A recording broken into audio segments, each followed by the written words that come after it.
Welcome to our Centre for Economic Policy Research webinar this morning. Our title is Will This Crisis Bring Europe Together or Tear It Apart? My name's Tim Phillips, and we'll be with you for an hour today. And thank you to so many of you for registering and attending. Now, our speakers today will be well known to all of you, especially if you've been following the debate on the crisis and the policy response to it at VoxEU.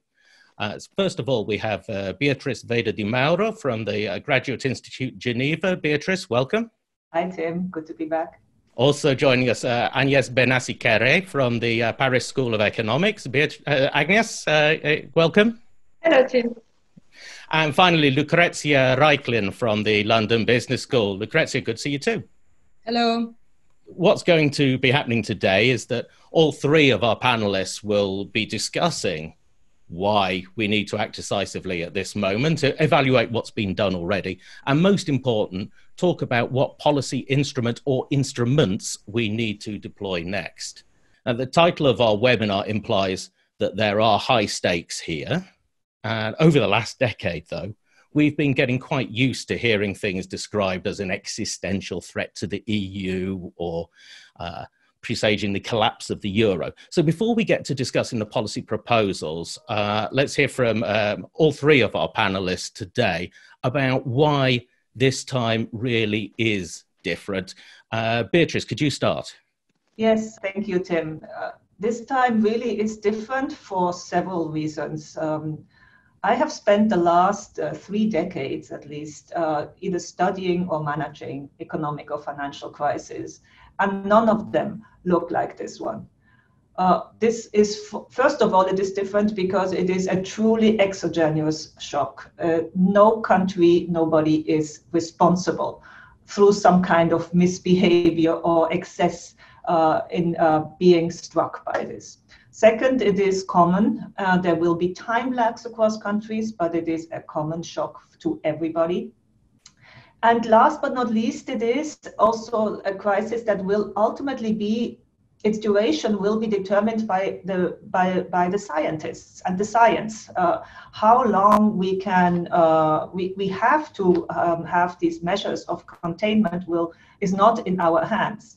Now, the other big difference is that this economic crisis is caused by governments. It is the correct answer to a medical necessity, but it is governments are regulating down the economy, and they're telling people to stay home and stop interacting, stopping large parts and putting large parts of the economy into the freezer. Therefore, it is also their responsibility to make sure that when the freezer is eventually opened, that all the economic productive capacity is still there and that people still have their income and their jobs wherever possible. And last but not least, this crisis is at the European level deeper and possibly more destructive, but it could also be really an opportunity to be constructive. This is something that it has in common with other crises, but this one is also moving much faster. Where the euro crisis, the financial crisis also are fast-moving crises, but the experience there that leaders took their time to come up with answers and had to go back and start constructing the answers. This time, answers have to be found much more quickly. And yes, from where you sit, what's different about this? So first, I agree with what Beatrice just said, and I would add perhaps 3 points. So the first one is that this time it's a crisis coming from the real economy and then going through the financial sector, whereas during the global financial crisis, it was a crisis starting in the financial sector. The supply and demand, big shock in the real economy. Second, it's a huge shock. So we are going to experience a crisis that will be deeper than after the global financial crisis. And third, I think this is also specific. We are in a great uncertainty. We have no idea when we can get a treatment, a vaccine, or whatever. And financial markets hate that. And so this can explain why the financial markets have been in free fall mode. it's very difficult to calculate what is the fundamental value of a company today. And for the governments, it means that you need a contingent planning. So far, the government had made the assumption that this crisis will last several months, but no more. So it's temporary. So there's a strategy that fits the fact that it's temporary. If it's going to be more long-lasting, then the strategy needs to be completely different. So it's really difficult for the government. Lucrezia, for you, what's different about this one? Well, I will agree with everything has been said. I think that the characteristic is that how permanent this crisis, the damage of this crisis will be depends on the duration of the lockdown, mostly, as well as the policy response, of course. But the uncertainty about the duration of the lockdown is really a very specific characteristic of this crisis. It is very likely that the damage to the real economy will be permanent. So we are not talking about a cyclical downturn. We are talking about something that will have an effect on our economy, on our lives for a long time to come. And as far as Europe, I would add that while the 2008-2010 crisis threatened the integrity of the financial market, this crisis potentially, if we do not act, threatens the integrity of the single market. So, which is really a European public good. Without the single market, there is no Europe.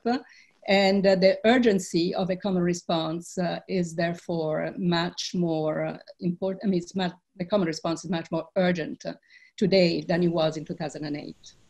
Absolutely, which really does bring into perspective the slightly apocalyptic title that we've got here. Lucrezia, can I ask to follow up on that one? The institutions and the instruments that we have in place were not designed for a crisis like this. Again, I'll be questioning their adequacy in the response. Right. I mean, I think we did quite a lot of institutional building last time. Not sufficient, in my opinion, but, you know, still, we should not under-evaluate how much was done in terms of the ESM was created, the banking union was created, and so on. But the ESM in particular was designed for quite a different problem, was designed for countries having liquidity crisis and potentially losing temporary access to market. So it is an instrument for single countries which requires conditions on a certain numbers of reforms and, you know, path of fiscal adjustment. The OMT, which is also an instrument that was created in 2012, is also related to a single country crisis. Now, it is important in this crisis that we do not get to the point in which some countries lose market access. We need an instrument that provide, you know, a dedicated line, financial lines to coronavirus related, but to all countries, and without the same type of conditionality that we design, you know, for the typical financial crisis. Now, we need also other things, and I think we should go for, you know, a multi-instruments type of strategy, not only, you know, change to a certain extent the remit of the ESM to accommodate for this different objective that I described, but also, you know, other instruments are necessary. For example, instruments that would ensure the right amount of solidarity in this crisis, which means, you know, temporary transfers to countries which are hit symmetrically, but the consequences for which the consequences of the virus will be actually asymmetric. Can I bring in a question here? We have an early question, and before we move off this topic, Herman Stern was asking, what could be the permanent damage? Could we be more specific about what cannot be rebuilt if we, as a consequence of this crisis? Beatrice, would you like to take that? Well, there is one very obvious one, which is the question of how globalization will look like in the future. It's absolutely unclear how much of the past open border situation can be restored and when. This applies most obviously to the movement of people and to the movement of labor, but it may also apply to other things. I mean, there will be a tendency for countries to renationalize certain parts of the value chain or certain industries that will then be considered more strategic. And again, you know, if this happens at the level of countries, then this endangers the European project. There is no question in my mind that there will be some drawback from the globalization era that we have seen in the past. And the question is only how much. And that's one aspect. So, you know, in terms of the optimal allocation of resources worldwide, this will be in the future less optimal. And therefore, that has also an impact on growth. And another thing is that, you know, we will be paying for this for a very long time. There is no question that governments have to now really compensate all the large part of the income that is being lost, and that this has to be done through debt. But depending on interest rates and depending on repayment schedules, this is going to be a tax that we will have to be repaid over the longer run, and it will be a tax on both labor and capital. And yes, do you have anything to add to that about what maybe cannot be rebuilt if this turns into an L-shaped dip? If GDP is permanently lower, we will need to downsize some of the public goods we're producing. And I think we won't escape a very deep discussion on priorities for government public goods. And for instance, there could be, I just give one example, there could be a trade-off between expenditures for health, hospitals and so on, capacities, and pensions. So that needs to be a debate about whether we would work longer and get better healthcare. So this is something that will come out after the crisis. Also, how to distribute the burden of the crisis across the different tax bases. This is something that, and we will need a lot of coordination between member states if we want to, that the tax burden doesn't fall again on the lower end of the income schedule. And there will be long-lasting industrial questions about the airlines. For instance, it may be that we have too much capacity in terms of airlines for a long time. It may be that entertainment industries will be hit for a long time. It may be that value chains will be shortened, will be relocated, and here the EU would have a role to play. So it is still too early. However, we should have this in mind in order not to waste public money in areas where we will have to move on and to change the model. Yes, because Lucrezia, this does raise the question of exactly how we evaluate policy, doesn't it? What we actually call a success, whether we're looking, might be looking in the short term more at jobs than demand, how we share the burden and what's considered a success in this. Is it important that we're careful about how we evaluate these policies that we're putting into place quickly now? Yeah, I mean, we have to be clear about the objectives. The objective, I think the first objective is to try to find strategies to go back to work without endanger, lives. And this is, I think, relating also to the previous question that you asked. The special nature of this crisis is that it started as a supply shock, but this now is becoming a demand shock which feeds back into supply. So policy have to basically, kind of break this downward loop. So some policy will have to sustain demand, income. Some policy will have to be, dedicated to business continuity. And, on that, I put, all the policies for, credit guarantees, liquidity, financial conditions. And so it really, we have to act in multiple ways. And finally, because we need to keep Europe together for also strategic reasons, because a lot will change also at the geopolitical level, to keep Europe together, we also need to think about solidarity across countries. So it's really a multi-faceted policies, and which will require some national response and some coordinated response. We'll have to be aware of the fact that we will have debt for a long time. And because of that, that there will be fragilities, and we need to have tools to avoid not to find ourselves in self-fulfilling liquidity crisis like it happened in the last crisis. Let's move on to look at what's been put in place already. Beatrice, how adequate have the responses been, the very quick responses that we've had already? Well, most of them have been at the national level, and in some countries, as you know, they have been very significant also in terms of GDP, especially when we're talking about credit guarantees. Some countries have been able to extend very, very large numbers and promise very large numbers in order to keep businesses that are in principle sound from failing just because they are lacking the liquidity. And there is still some refinement happening on what exactly the instruments, how much should it be, a transfer, how much should it be a transfer ex post, or how much should it be really a loan. But that's at the national level. In most European countries, the reaction has been rather strong.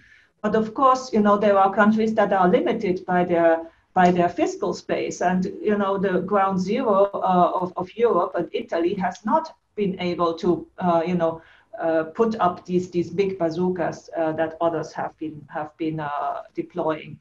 And at the European level, in terms of the policy, well, on the one hand side, the Commission was very active in mobilizing first resources and reallocating, demonstrating a level of flexibility that would not have been expected, previously, given, how acrimonious some of the discussions about the European budget are.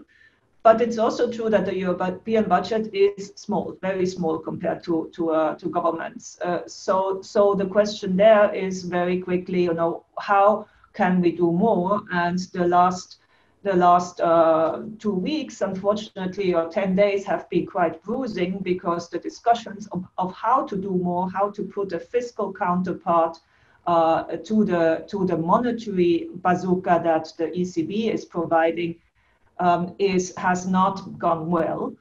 Some of the old fault lines have opened, and so I think it's against this background it's important to see.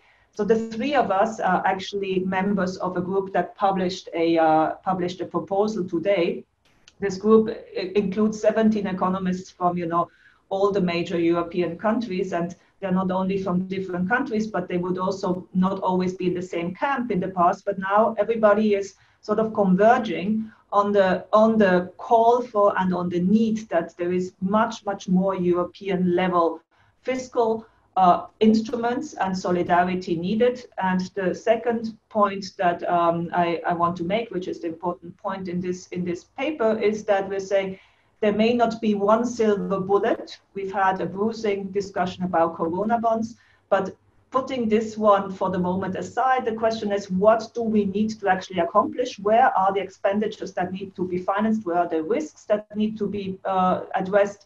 And when there are different goals, sometimes, or actually, usually it's better to have different instruments. And this is where we are going with this proposal. And hopefully, some of these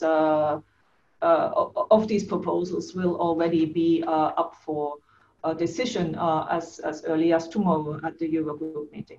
Agnès, I'll ask you about the SURE proposal in a second, but first of all, I'd like to just refer to what Beatrice was talking about. That the publication that she was talking about is up on Vox EU now. It's called COVID-19 Economic Crisis.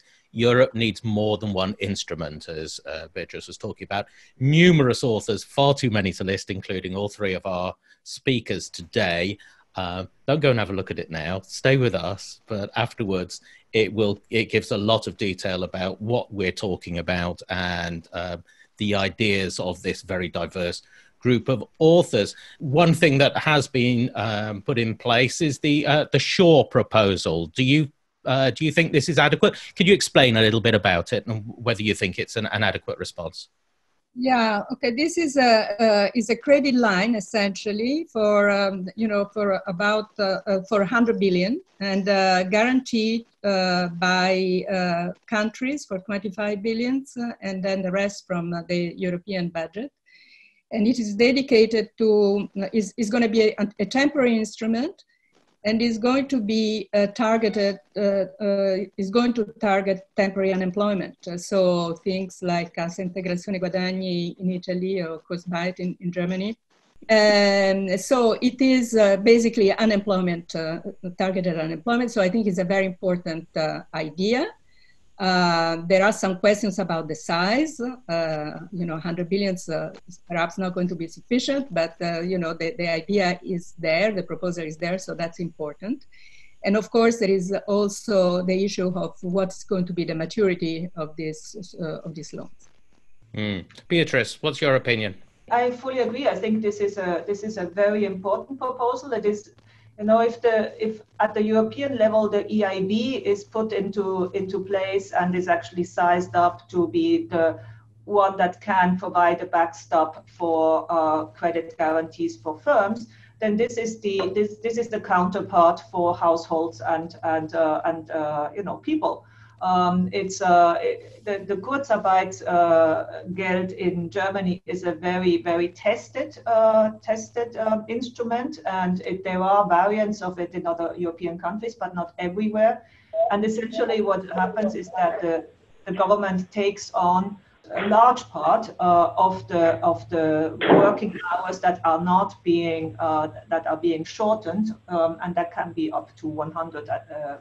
At that stage, it becomes actually the same thing as an unemployment insurance. It's a good instrument because in Europe you can actually reach a lot of people with this kind of instrument. Of course, not everybody, not everybody is reachable with this, but it's a very important proposal. Also, the fact that the Commission may be able to organize this and actually go to markets and issue debt in order to finance this is absolutely positive. One thing, Beatrice, that you did say was that the negotiations around the policies that we're putting in place at the moment have exposed some of the traditional fault lines in these negotiations.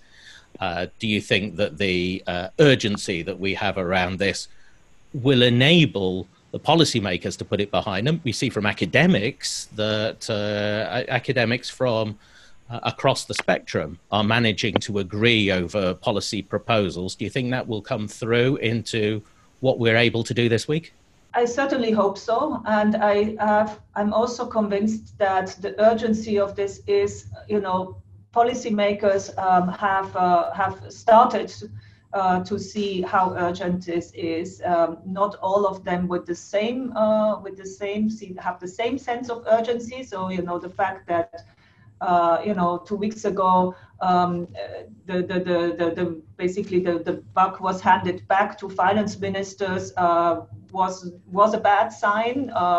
The leaders and the finance ministers now really have to be able to make decisions, and if it is at the end of the day something that looks like it is a more a multiple strategy, multiple instrument kind of strategy and path, that seems to be an absolutely feasible way. However, it is important in all different solutions. It's important how it's done. The maturity the size has to be right, the maturity has to be right, namely very long term, and the distribution has to be organized in such a way that those that are particularly hit also get a larger share. And yes, how healthy do you think the debate has been? I'm very positive about the SURE proposal. I think it's in the family of the credit lines. ESM could also extend credit lines. We know that there are limitations with it, which are the conditionalities, which are also the maturities of these loans. So the SURE proposal circumvent these limitations. However, it's still limited, but it could be maybe picked up along the line depending on how long the crisis lasts. So I would be quite positive about it. But nevertheless, at the end, this is again a national debt. And here we are hitting the core of the disagreement between the member states because we will need some form of cost sharing. We don't yet know how the crisis will hit the different countries. It may be that some countries are less severely hit than others, and it will be a good outcome actually. But then there is a need to share the costs. We know today that the fiscal national level has not been proportional to the severity of the crisis.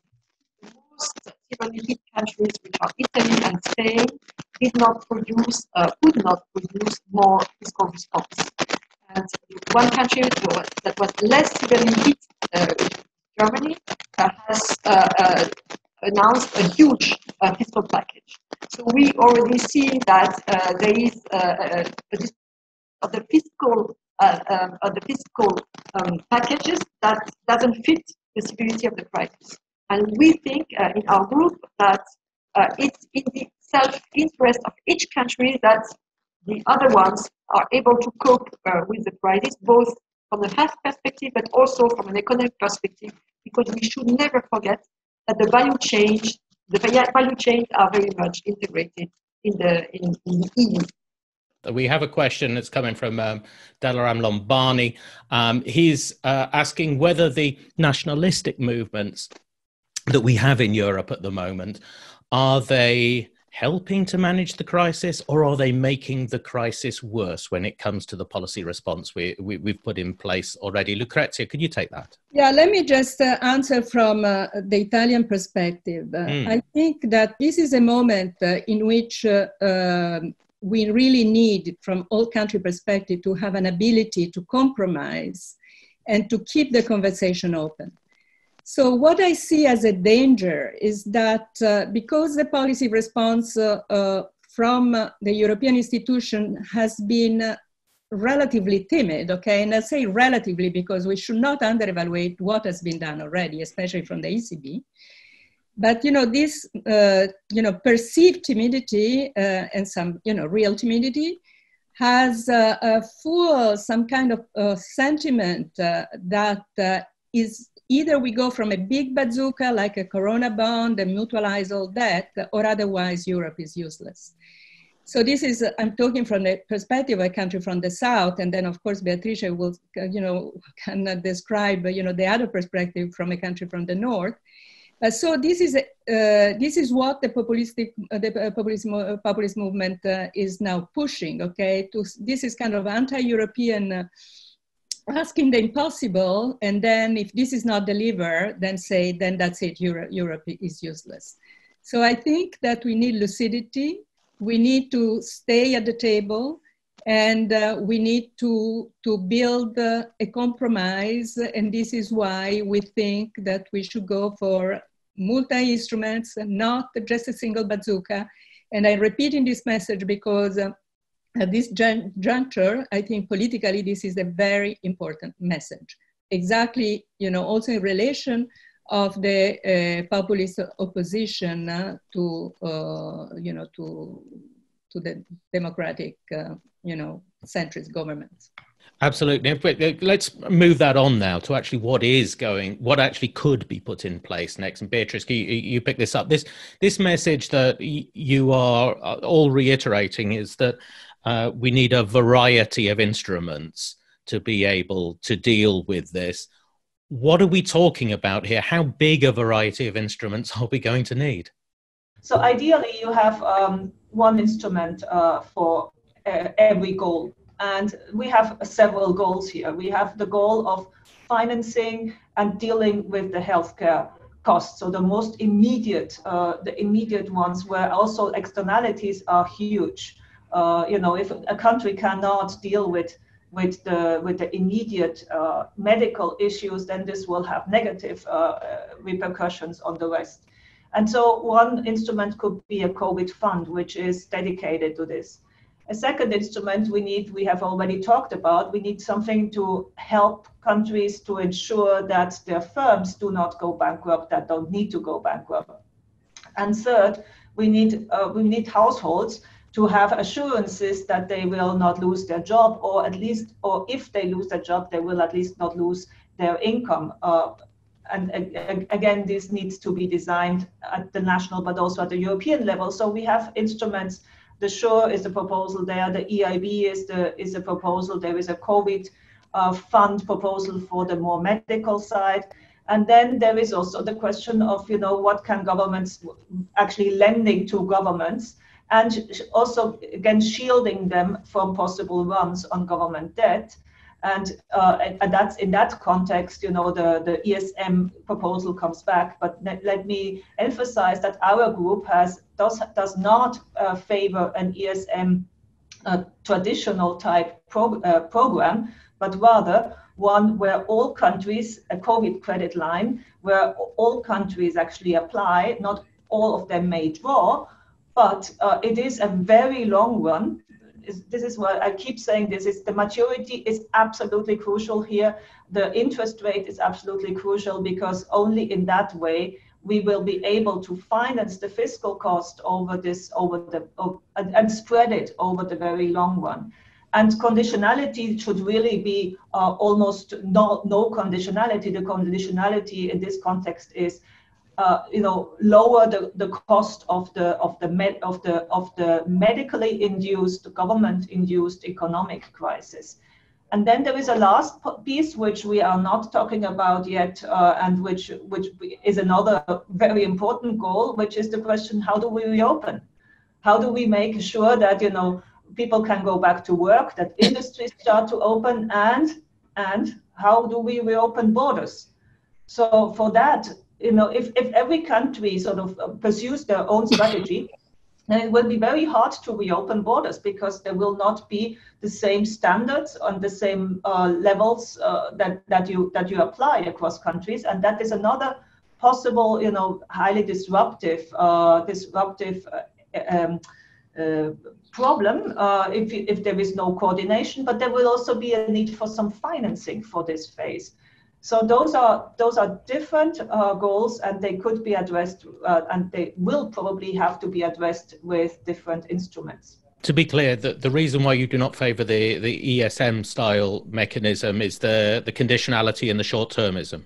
The old ESM is not for this crisis. This is what we've been saying over and over again, and I think people have started to understand that this is not the kind of crisis that you deal with the ESM. But the fact is, we have an ESM. Fortunately, there is the possibility to use this instrument, but it needs to be adapted to this crisis. So no conditionality, or very low conditionality, very long run, and all countries essentially should go in. This is not about the raising the finger, oh, you should have in the past, and you have to now in the future. That's not what it's about. Now let's deal with something that we have a question from Thomas, for example, and a lot of people will be thinking about that. It's been the word that a lot of people have used as the policy response, and as corona bonds, however they turn out, and whatever their need and their usefulness would be. Yeah, the corona bond imply joint debt and cost sharing. So this is highly controversial. Mm-hmm. I mean, I want to stay on the big picture here. Yes. The question is whether the political integration that we have legitimizes the use of such a bazooka, which implies a full mutualization, joint debt issuance. Now, maybe we will get there. Okay, but I think that at this point, the consensus is not there, and maybe for good reasons, okay, which have to do really with the political legitimacy. When you talk about the political legitimacy, it is basically the idea that, the mutualization, no one voted for this. It's a change in the structure of Europe. Basically. That's right. So, and I think that it is true that we should never, that there is maybe it's desirable to deepen our fiscal integration and our political integration, but we should not jump in too fast. Could be excessively controversial and could backfire. So this is why I think that with multiple instruments we can achieve something similar without getting into a political danger and into something which ultimately would be very divisive. And to be clear, it's not that we do not want to do anything. I mean, I want to repeat what Beatrice and Agnès have already said. I mean, we want to have not only the ESM and the SURE program as tools, but also a beefing up of the European investment banks and a fund which is not on the table yet, which would be dedicated, which would allow temporary transfers to countries which suffers in an asymmetric way, okay? So, and here I think it's very important and I want to recall what Agnès has said, that we do not want to be in a situation in which certain countries have the fiscal capacity to spend and therefore put in place policy for 5% of GDP, i.e. Germany, and other countries, because they're fiscally constrained, they can only spend 1% of GDP, i.e. Italy.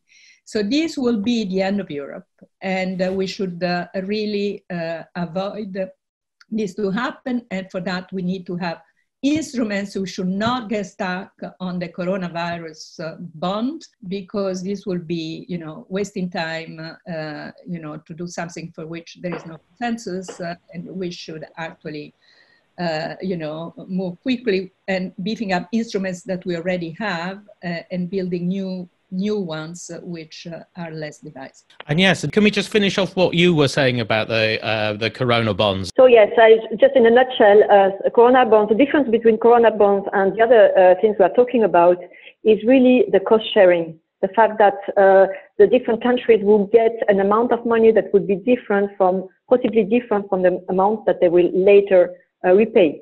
I think that the risks also are after the crisis.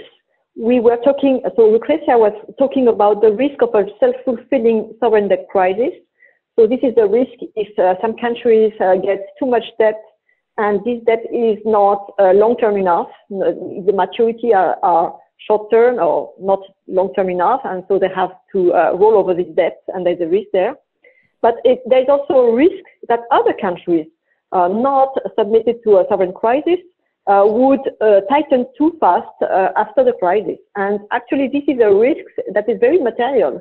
After the global financial crisis, not only peripheral countries did tighten after the shock itself, but there was a tightening over the euro area, even in countries that didn't need it urgently, like Germany.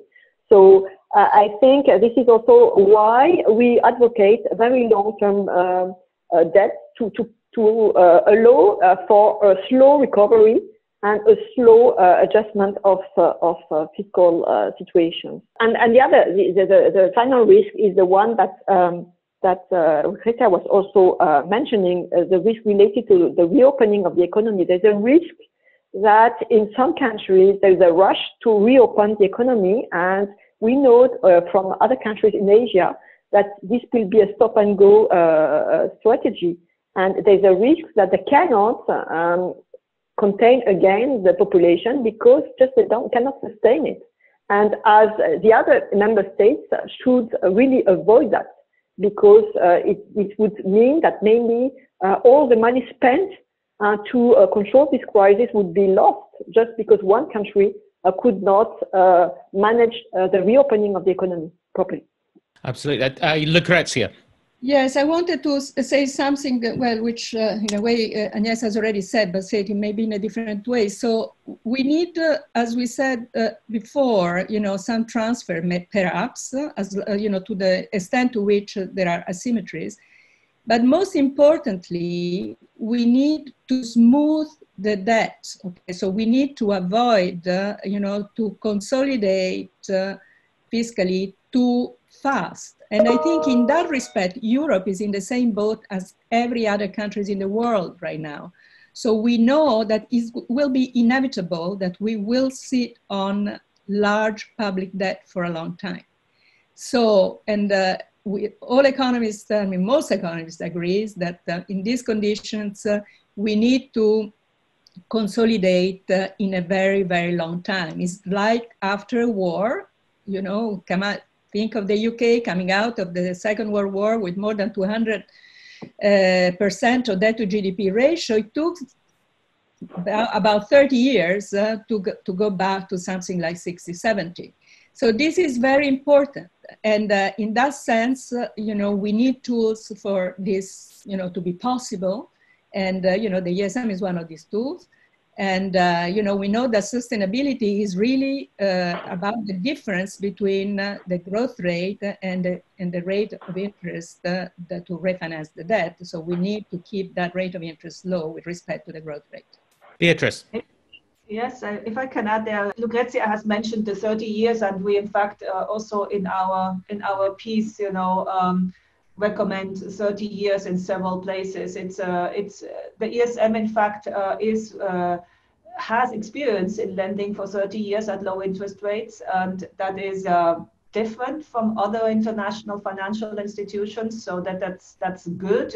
In this case, it's really needed, because that sustainability will depend in large part on this kind of, you know, concessional long-term loans, which then, you know, in NPV terms, in net present value terms, are of course much lower than the face value of the debt. In other words, also, even if countries now are incurring further debt and have a higher face value of debt, they may still be able to finance this and to sustain it.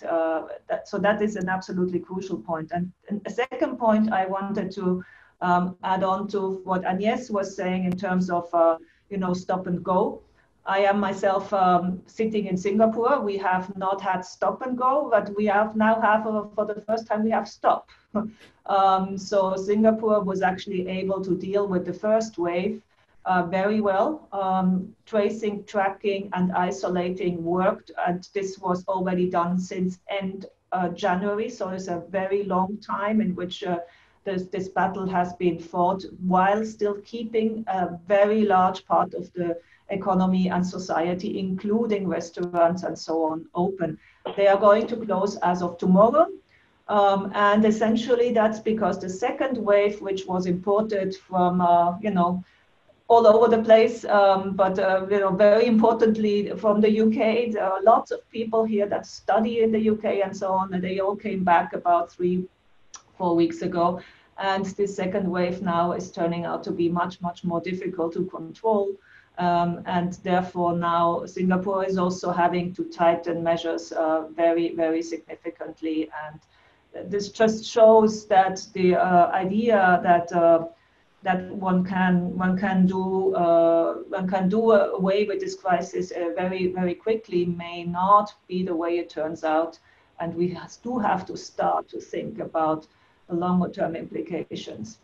Yes, now I'm going to go to a couple of the questions. This is a slightly, it moves slightly away, but it gets back to the idea that we can't escape these value judgments about how we approach mutualization, how we talk about fairness and equity within Europe when we are making these policies. And both Antonio and Vandana talked about sharing the access and the cost of health systems within Europe. The idea that this is, as we've all said, this is a disease that strikes every country, and it strikes every country equally. And therefore, there will be some people calling within Europe for policies, fiscal policies, that share risk much more in the future. This has made this question about risk sharing much more of a real world question, hasn't it? How do you think that debate is going to go, and will it be reflected in policy in the short term? Beatrice. Right now, you know, ideally, the way that you deal with these kind of risks is that you have some kind of insurance mechanism, and this can be an insurance mechanism that is pre-funded, and those are the kind of risk sharing discussions we were having before the crisis. Now this crisis, again, is really different. Now a risk of a size has materialized where there is no kind of insurance scheme available, and it's also not clear that this kind of risk can be fully insured ex ante. It needs the government, in fact, it needs the government balance sheet to take on a lot of it, and it needs in a cooperation with the monetary authorities, which is what is happening everywhere. And going back to the point of Europe, this is exactly what we are discussing now. We need to ex post, essentially, put this risk on government balance sheets, on the public sector balance sheets, and the distribution across individual countries cannot be the only consideration, because it is a common shock, and the consequences of not dealing with it in certain countries will be also felt in all others. So it's really unfortunate that we've had this once in a century type of crisis now, and that we're still in it. But it will definitely change the way we look forward. I don't think we will have another one like this very, very quickly. I hope not. But well, we do have to hope not, don't we? Yes. Yeah, may I pick up on this? Yes, you can. Yes. Because I think it's a very deep question. And one thing we will have to do after the crisis is to agree on the next EU budget, so-called multi-annual financial framework. And when you look at the discussions pre-crisis about the MFF, and what we are experiencing now, we see a huge gap. And maybe we should come back to the original purpose of the community, which was to protect its citizens. The common agricultural policy was about food security. The whole community was about energy security. And I think we should rebuild our EU budget in this period to provide more insurance and maybe less targeted funds to some specific, less redistribution and more insurance, I would say. Thomas is asking that if interest rates are very low for a long time and probably below inflation, who's going to be investing in these long-term bonds? We hope that this is that the solution will not be forced savings or some kind of financial repression like it happened, in the 80s, in the 70s, maybe. I think that it's all, we have to adjust for risk in order to understand what kind of market there will be. But, there is a scenarios in which we become a huge version of Japan. Okay, so in which, the citizens themselves will have to invest in these bonds. But we can't exclude the fact that there will be also, an appetite from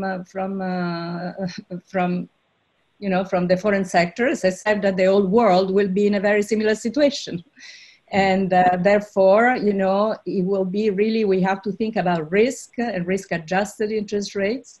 And, the more we'll be able to do things together and to rebuild, the more appetite there will be to invest in our economy. Yes. And may I add, we have had a long discussion about the need for safe assets. So these are safe assets. And in fact, some banks are already saying, oh, please, if the EU or, EU bodies start issuing debt, please, ECB, don't buy them, we want them. So I think, in terms of safety and the demand for safe assets, I would not be super worried right now. Peter has also asked this question a little while ago. Again, we are predicting more precautionary saving from households. Again, if there are financial surpluses piling up, can we recycle these? Is there some way in which we can encourage better recycling of these savings? Yeah, that's a very important question. For example, if I think Italy is a country which has a huge public debt, but has, also, very, kind of private wealth. So one policy question is how we can channel this private savings into something more productive. And you know, there are tools for that. And I think that, you know, I wouldn't be, I mean, now we are thinking, I wouldn't be against, for example, the idea of a European wealth fund trying to, you know, invest European savings into some common projects. So we to think about it for the future. We really are getting into new territory. We have a few minutes left, so I'd just like to wrap up with each of the three of you.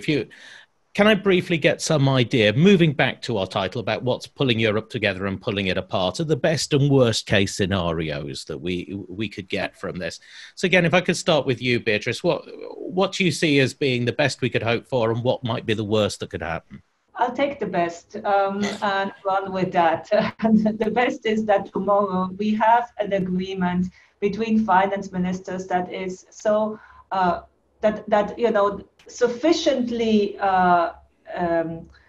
so the package works sufficiently to convince both at the government level, but also markets and the European public at large, who are looking very keenly at whether this European project is actually going to deliver or not. And so that is the upside, and it would be a big one. Agnès, for you, what's the best and worst? Okay, so I would also pick up the best.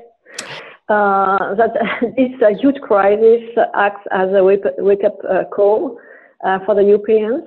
And so there is an agreement to come out of the crisis, to manage these piles of debt together, and then to design a new strategy after the crisis, to be serious about green sustainability, social sustainability, and the new priorities of the European Union as a whole. I think over the past, it has been said that the EU makes great progress in a crisis. So if this is not a crisis, what is it? Lucrezia, yes, final word to you. We have to think not just about Europe, but about the future of the world. And, you know, Europe in many ways is better prepared than other areas of the world to, you know, to pick up the challenge. And so we should stop just discussing about debt, but also about what we want to do for the reconstruction. And in a way, you know, the social capital and the human capital and, you know, the tradition of European institutions made me think that maybe, you know, we have a chance, maybe a better chance than other parts of the world, like, for example, the US. So, and this is what we have to keep in mind and focus on the reconstruction. And I agree with Agnès that this is the moment to verify whether the Green Deal has teeth and whether, you know, it's something that we are really committed to, as well as other aspects of social sustainability, which are going to be obvious in this crisis, because there's going to be not only inequality between countries, but also huge inequality within countries, because the most fragile sectors of the population would be very badly hit, and we have to protect them. That's an important note on which to end. Thank you very much, all three of you. Thank you very much to the audience for all your questions today. We didn't quite get through all of them, but we hope we got through most of the things that you came here to listen to. I know the conversation was very interesting. We touched a lot of points today. On the back of that, there are too many documents on the VoxEU website to reference that are relevant to this. The best thing you can do is to go to voxeu.org and have a look. The most relevant to what we've been discussing today is called COVID-19 Economic Crisis. Europe needs more than one instrument. And as I say, Lucrezia and Agnès and Beatrice are three of the authors. There are very many more. Also from earlier, 21st of March, then our panelists today were talking about a COVID credit line and talking about many of the issues that we're talking about in terms of the existing instruments, their adequacy, and how we have to think about the time taken to pay back, for example, and conditionality. We also, Lucrezia and Dirk Schoenemacher published an article called Fault Lines in Fiscal Monetary Policy Coordination, which touched on the issues of the legitimacy of how we make policy and the problems, some of the problems, practical problems with that. So look up all of those three and many, many more. We'll be back soon with more webinars and articles and audio and video interviews. Keep coming back to voxeu.org all the time. There'll always be something new. Let us know if there's something you would like us to discuss on one of these webinars in future, and we'll try and get it organized. Meanwhile, from all our panelists, goodbye and thank you very much. Thank you. Thank you, Tim. And bye-bye. For the rest of you, for everyone, stay safe. And from me, Tim Phillips, goodbye.